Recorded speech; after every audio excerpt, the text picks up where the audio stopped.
సిటీలో ప్లాట్ కొనండి. ఫ్యూచర్ లో మీరు కోటీశ్వర్లుగా మారే అవకాశం కోసం వెంటనే మాకు కాల్ చేయండి. నమస్కారం. కార్తీక పురాణం 17వ రోజు పారాయణలోకి వచ్చాం. కాంద పురాణాంతర్గత కార్తీక పురాణం వినేసాం. ఇప్పుడు పద్మ పురాణాంతర్గతమైనది వినబోతున్నాం. మళ్ళా సూత మహాముని ఇలా చెప్తున్నారట. అయితే ఈరోజు కార్తీక సోమవారం 3వ సోమవారం వచ్చింది. సోమవారం నాడు మామూలుగా మిగిలిన రోజుల్లో చేసినా చేయకపోయినా ఈ ఒక రోజైనా తెల్లవారుజామునే నిద్రలేచి సూర్యోదయాత్ పూర్వమే స్నానం చేసి దీపారాధన చేసుకుని కార్తీక దామోదర ప్రీత్యర్థం ఈ రోజున ఉపవాసం ఉంటామని సంకల్పించుకుని ఉదయకాలం ఉపవాసం ఉండి సాయంకాలము దీపారాధన చేసుకోవటం, దేవాలయ దర్శనం చేయటం ఏదైనా చేసి చుక్కలు చూశాక చంద్రుడు వచ్చాక మనం భోజనం చేయొచ్చు. విశేషమైన రోజు, అవకాశం ఉన్నవాళ్ళు ఈ రోజున ఉపవాసాన్ని నిర్వహించుకోవచ్చు. సూత మహాముని మళ్ళీ చెప్తున్నాడు. పూర్వాధ్యాయంలో చెప్పినట్లుగా సత్యభామ శ్రీకృష్ణునికి నమస్కరించి, ప్రాణేశ్వర, కాలస్వరూపుడవైన నీకు సర్వకాలాలు అవయవాలై అలరారుతూ ఉండగా తిథులలో ఏకాదశి, నెలలలో కార్తీకము మాత్రమే ఇంతటి ఇష్టమవటానికి కారణమేమిటో సెలవు ఇవ్వవలసింది అని అడిగేసరికల్లా నవనీత చోరుడు ఇలా చెప్పటం మొదలుపెట్టాట. సత్య, చక్కటి ప్రశ్ననే వేశావు. ఇది అందరూ కూడా తప్పనిసరిగా తెలుసుకోవాల్సిన విషయం. గతంలో పృథు చక్రవర్తి నారదుని ఇదే ప్రశ్న వేశాడు. అప్పుడు నారదుడు చెప్పిన దాన్నే ఇప్పుడు నేను నీకు చెప్తున్నాను, విను. సముద్రనందనుడైన శంఖుడనే రాక్షసుడు త్రిలోక కంటకుడై సర్వదేవతాధిక అధికారాలను హస్తగతం చేసుకుని వాళ్ళని స్వర్గం నుంచి తరిమి కొట్టాడు. పారిపోయిన దేవతలు తమ తమ భార్య బంధువులతో సహా మేరుపర్వతపు గుహలలోకి పోయి తలదాచుకున్నారు. మేరుపర్వతం అనేది బంగారు పర్వతం అని చెప్తారండి. స్వర్గానికి వైకుంఠానికి మధ్యదారిలో ఉంటుందట. అయినా శంఖుడికి తృప్తి కలగలేదు. పదవులు పోయినంత మాత్రాన పటుత్వాలు పోతాయా? పదవి లేనప్పుడే పునః దాన్ని సాధించుకోవటం కోసం వాళ్ళు తమ తమ బలాలని పెంచుకుంటారు. ఆ రీత్యా వేదమంత్రాల వల్ల దేవతలు శక్తివంతులయ్యే అవకాశం ఉంది కనుక వేదాలను కూడా తన కైవసం చేసుకోవాలనుకున్నాడు. విష్ణువు యోగ నిద్రాగతుడైన ఒకానొక వేళలో బ్రహ్మ నుంచి వేదాల్ని ఆకర్షించాడు. కానీ యజ్ఞమంత్ర బీజాలతో కూడిన వేదాలు శంఖుని చేతి నుంచి తప్పించుకుని ఉదకాలలో నీళ్లలో తలదాచుకుని సముద్ర జలాలలో ఉండిపోయినాయట. అది గుర్తించిన శంఖుడు సాగరంలోకి గర్భంలోకి ప్రవేశించి వెతికాడు, కానీ వాటిని పసిగట్టలేకపోయాడు. అంతలోనే బ్రహ్మ పూజాద్రవ్యాల్ని సమకూర్చుకుని మేరుగుహాలయ వాసులైన దేవతలందరినీ వెంబడిపెట్టుకుని వైకుంఠానికి చేరాడు. సమస్త దేవతానేకము కలిసి వివిధ నృత్యవాద్య గీతనామ స్మరణాదులతోనూ ధూపదీప సుగంధ ద్రవ్యాలతోనూ కోలాహలం చేస్తూ యోగ నిద్రాముద్రాభిరాముడైన శ్రీహరిని మేల్కొల్పే ప్రయత్నం చేశారు. ఎట్టకేలకి నిద్రలేచిన ఆ శ్రీహరిని షోడశోపచారాలతోటి పూజించి శరణు కోరారు దేవతలు. శరణాగతులైన సురలను చూసి రమాపతి ఇలా అన్నాడు. మీరు చేసిన సర్వోపచారాలకి సంతోషించిన వాడై మీ పట్ల వరదుణ్ణవుతున్నాను. ఈ కార్తీక శుద్ధ ఏకాదశి రోజున తెల్లవారుజామున నేను మేల్కొనే వరకు మీరు ఏ విధంగా అయితే నన్ను సేవించారో అదేవిధంగా ధూపదీప సుగంధ ద్రవ్యాదులు నృత్య గీతవాద్య నామస్మరణాదులతోనూ షోడశోపచారాలతోనూ కార్తీక శుద్ధ ఏకాదశి ప్రాతర్వేళ నన్ను సేవించే మానవులు నాకు ప్రియులై నా సాన్నిధ్యాన్ని పొందుదురుగాక. వాళ్ల చేత నాకు ఇయ్యబడిన అర్ఘపాద్యాదులన్నీ ఆయా భక్తుల సుఖసౌఖ్యాలకే కారణమగుగాక. ఇప్పుడు మంత్రబీజ సమాయుక్తాలైన వేదాలు ఉదకగతాలైనట్లే ప్రతి కార్తీక మాసంలోనూ కూడా వేదాలు జలాశ్రయాలై వెలుగుగాక.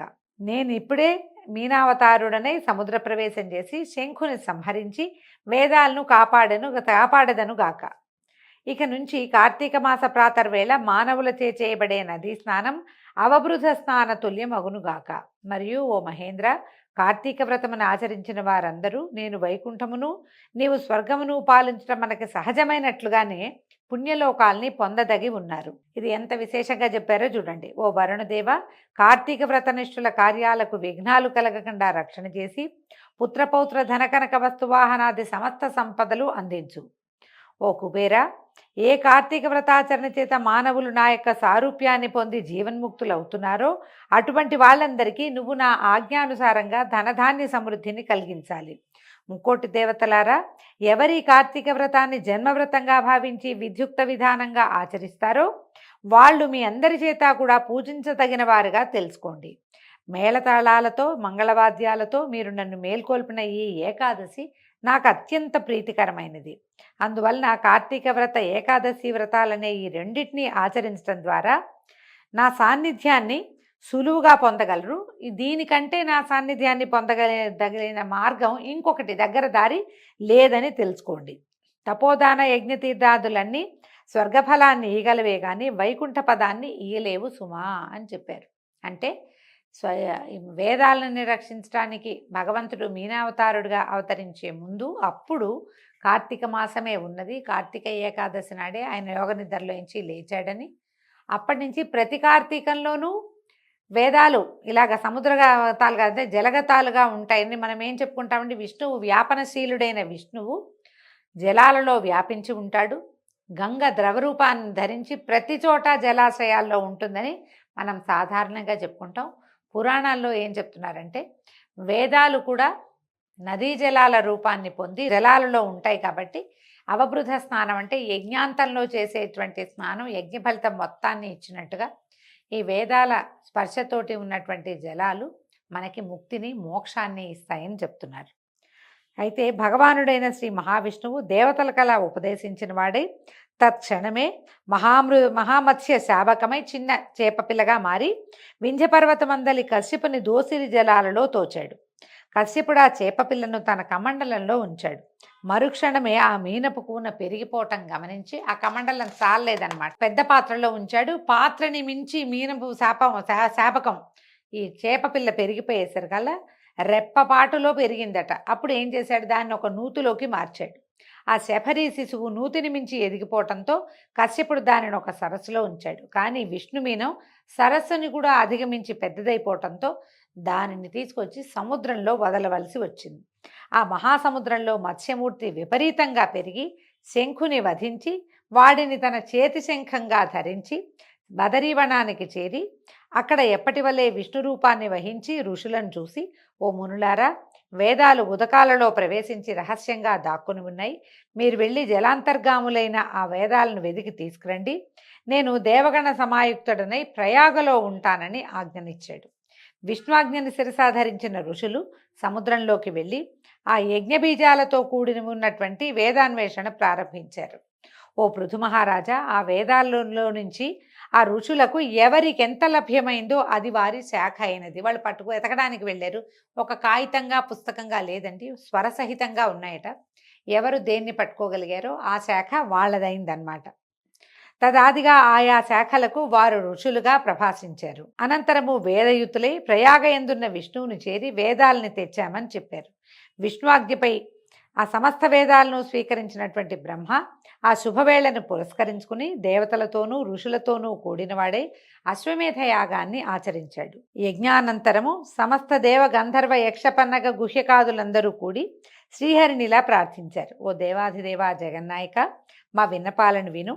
అత్యంత సంతోషదాయకమైన ఈ సమయంలో మాకు వరప్రదాతవై మమ్మల్ని కాపాడు. హే లక్ష్మీనాథ, నీ అనుగ్రహం వల్లనే బ్రహ్మ తాను నష్టపోయిన వేదాలను ఈ స్థలంలో పొందగలిగాడు. కాబట్టి నీ సమక్షంలో మేమందరము కూడా యజ్ఞంలోని ఆవిర్భాగాలను కూడా పొందాము. కాబట్టి నీ దయ వలన ఈ చోటు భూలోకంలో సర్వశ్రేష్టమైనది, నిత్యము పుణ్యవర్ధకమైనది, ఇహపర సాధకమైనదిగా అగుగాక. ఇదే విధంగా ఈ కాలంలో మహాపుణ్యవంతమైనది, బ్రహ్మహత్యాది పాతకాలను సైతం తొలగించేది, అక్షయఫలకరమైనది అయ్యేటట్టుగా కూడా వరాన్ని అనుగ్రహించు అని ప్రార్థించారు. ఇదన్నీ విన్నటువంటి ప్రార్థనలు వింటూనే వరదుడైన శ్రీహరి దివ్యమందహాసాన్ని చేసి ఏమన్నాడు, దేవతలారా, మీ అభిప్రాయం నాకు కూడా సమ్మతమైందే. మీ వాంఛితం ప్రకారమే ఇది పుణ్యక్షేత్రం అగుగాక. ఇక నుంచి బ్రహ్మక్షేత్రం అనే పేర ప్రఖ్యాతిగా కాంచునుగాక. అనతి కాలంలోనే బ్రహ్మ సూర్యవంశీయుడైనటువంటి భగీరథుడు ఈ క్షేత్రానికి గంగను తీసుకువస్తాడు. ఆ గంగ సూర్యసుత అయిన కాళింది ఈ పుణ్యస్థలిలోనే సంగమిస్తాయి. ఇది ప్రయాగ గురించి చెప్తున్నారండి. బ్రహ్మాది దేవతలైన మీరందరూ నాతో కూడుకున్నవారే ఈ తావునే సుస్థితులగుదురుగాక. ఇది తీర్థరాజముగా ఖ్యాతి వహించునుగాక. ఈ నెలవునందు ఆచరించే జప తపో వ్రత యజ్ఞ హోమార్చనాదులు అనంత పుణ్యఫలదాలై నా సాన్నిధ్యమును అందించుగాక. అనేకానేక జన్మకృతాలైన బ్రహ్మహత్యాది ఘోరపాతకాలు సహితం ఈ క్షేత్ర దర్శన మాత్రంతోటే నశించిపోతాయి. ఇక్కడ నా సామీప్యంలో మరణించిన వాళ్ళు నాయందే లీనమై మరుజన్మ లేని వాళ్ళు అవుతారు. ఎవరైతే ఈ తీర్థంలో స్థిరచిత్తులై పితృకర్మలను ఆచరిస్తారో వాళ్ళ పితరులు నా సారూప్యాన్ని పొందుతారు. ఈ కాలం సర్వదా పుణ్యఫలాన్ని ఇస్తుంది.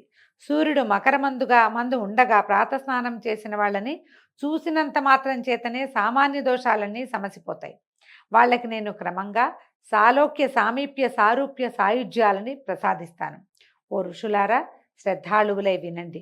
నేను సర్వకాల సర్వావస్థల్లోనూ కూడా ఈ బదరీవన మధ్యమంలోనే విడిది చేసి ఉంటాను. ఇతరేతర క్షేత్రాలలో సంవత్సరాలుగా తపస్సు చేయటం వల్ల ఏ ఫలం కలుగుతుందో ఆ ఫలాన్ని ఈ క్షేత్రంలో ఒక్కరోజు తపస్సుతోటే పొందొచ్చు. ఈ తీర్థదర్శన మాత్రం చేతనే సర్వులు తమ పాపాలను పోగొట్టుకున్న వారే జీవన్ముక్తులవుతారు. ఈ మొత్తం కథలో చెప్పింది ఏంటంటే, బదరీవన దర్శనం. బదరికాశ్రమాన్ని ఒక్కసారి చూస్తే అక్కడ కొద్దిపాటి ప్రార్థన అయినా, మనం సాధారణంగా ఒక మాట వింటుంటాం, గోశాలకు వెళ్ళినప్పుడు ఒక్కసారి నారాయణ నామస్మరణ చేస్తే 1000 సార్లు చేసినట్టు.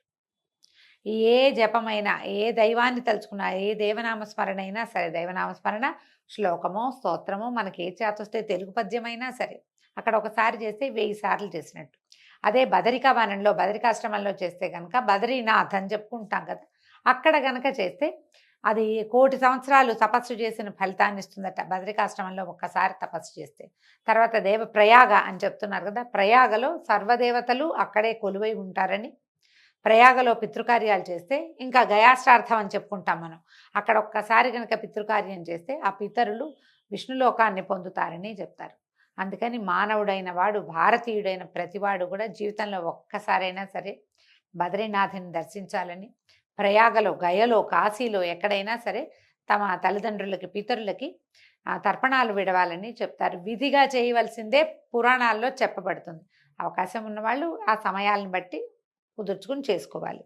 శ్రీ మహావిష్ణువు ఈ విధంగా దేవతలకు వరప్రదానం చేసి బ్రహ్మతో కలిసి అంతర్హితుడయ్యాడు. ఇంద్రాదులందరూ కూడా తమ తమ అంశలను ఆ క్షేత్రంలో, ప్రయాగ క్షేత్రంలో విడిచి తాము కూడా అదృశ్యులయ్యారు.